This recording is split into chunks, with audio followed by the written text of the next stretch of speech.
Kalian pernah gak sih mikir kalau ulama-ulama kita dahulu, kalau orang tua kita terdahulu itu, bahkan ketika dia duduk pun terus kita menyucuk tangannya lantas memeluk badannya, kita tuh rasa-rasanya pengen menjadi baik dan lebih baik lagi.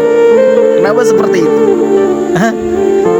Karena mereka adalah orang-orang yang membicarakan agama Islam hanya untuk kemuliaan Islam. Sedangkan kita berbicara agama sekarang adalah supaya terlihat pintar, supaya tidak